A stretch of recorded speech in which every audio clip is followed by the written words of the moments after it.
তুমি এত কিছুর পরেও তোমার মাকে বাড়িতে নিয়ে এসছো, আমাকে তোয়াক্কা করে তুমি তোমার মাকে নিয়ে আসছো।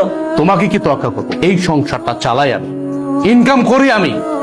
আমি 5 তলায় বসে এসির বাতাস খাবো, আর আমার মা রাস্তা রাস্তা চা বিক্রি করবে, ভিক্ষা করবে, সে গাছের নিচে থাকবে। দেখো, এই সংসারটা আমার, এই সংসারটা আমি মেনটেন করি, তাই আমি যা বলবো তাই হবে। আমি তোমার মাকে নিয়ে থাকবো না এই বাড়িতে। কে কার সাথে থাকবে বা না থাকবে এটা একান্তই ডিসাইড করব আমি। তুমি ডিসাইড করার কে? কে তুমি? আমি তোমার বউ। এই বাড়িটা আমার, আর এই সংসারটাও আমার। এই সংসারের সব দায়িত্ব আমি পালন করি, তুমি তো তেমন কিছুই করো না। সো আমি এই সংসারে যে ডিসিশন দিব সেটাই ফাইনাল। আর তোমার মা তোমার ছোট ভাই ঘরে টিকতে পারেনি, আমার ঘরে কেন টিকবে? হ্যাঁ, তোমার কি মনে হয় যে উনি অত ভালো একটা মেয়ের সাথে টিকতে পারলো না, আমার সাথে টিকতে পারবে? কখনোই না।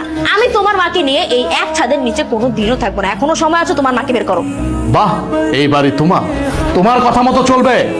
এই বাড়ি আমার, আমি আমার টাকায় কিনেছি, পরিশ্রমের টাকা দিয়ে কিনেছি। আর চাকরিটা করতেছি পরিশ্রম করে, কিন্তু চাকরি করে টাকা উপার্জন করে। হ্যাঁ, মানলাম তোমার বাবা আমাকে চাকরি দিয়েছে, সে অনেক সহযোগিতা করছে, আমি প্রয়োজনে তার টাকা দিয়ে দেবো। কিন্তু তুমি কোনো কথা বলবা না আমার মার বিষয়ে। আমি বাইচা থাকতে তোমার মা এই বাড়িতে থাকতে পারবে না।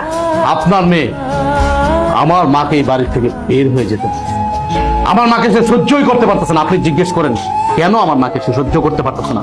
আমার মা গরিব, এই জন্য। আমার হাজবেন্ডের অবস্থা দেখছো? ওর এই ফুকিনি মাকে বাড়িতে নিয়ে আসছে।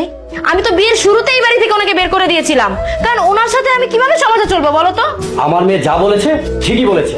তোমার মায়ের বেশ পোশাক দেখেছো কি নোংরা? তোমার মা আমার মেয়ের সাথে মানিয়ে চলতে পারে। আরে তোমাকে আমার মেয়ে ভালো ব্যক্তি বিয়ে করেছে, সেই জন্য গ্রাম থেকে তুলে নিয়ে এসে আমি তোমাকে চাকরি দিয়ে প্রতিষ্ঠিত করেছি। তাই বলে তোমার এই গায়া মাকে আমার মেয়ের বাড়িতে নিয়ে আসবা?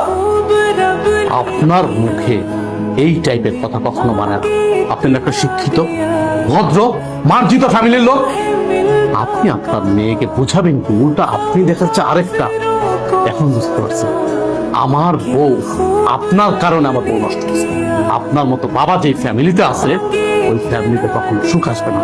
তো আমি আপনার সাথে বাড়াবাড়ি করতে চাচ্ছি না, কারণ আপনি আমার শ্বশুর। আপনি এখন এই মুহূর্তে আমার বাড়ি থেকে বেরোন, আমার বাড়ি থেকে। ঠিক আছে, যাচ্ছি। আমি এক মুহূর্ত এই বাড়িতে থাকবো না। মা তুই থাক, আমি চলে যাচ্ছি। ড্যাং ড্যাং করে সারাক্ষণ হাঁটতেই থাকেন ঘরের মধ্যে, কেন কাম কাজ চোখে দেখেন না? শরীর পাল্টাছেন বৈশা বৈশা। ধরেন এই যে বাজারে ব্যাগ আর টাকা, বাজারে যান, বাজার করে নিয়ে আসেন। মা তুমি বাজার করতে গেছিলাম বাজান। তুমি বাজার করতে গেছিলে মানে? তোমার তো শরীর খারাপ, তোমার তো বাজারে যাওয়ার কথা না। নিশ্চয়ই তোমার বৌমা পাঠাইছে বাজারে, তাই না? সত্যি করে বলো মা। আরে বাজান, বৌমা কইলো মাছ শাক সবজি লাগবো, তাই আমি নিজের থেকে আনতে গেলাম। বৌমার কোনো দোষ নাই। দোষ আছে কিনা নাই সেটা কিন্তু আমি ভালো করে জানি। আমি কিন্তু আমার বউকে চিনি, আমি আমার বউর সাথে সংসার করতেছি অনেক দিন যাবত। তোমাকে যেদিন থেকে এই বাড়ি থেকে নিয়ে আসছি সেদিন থেকে কিন্তু সে সহ্যই করতে পারে।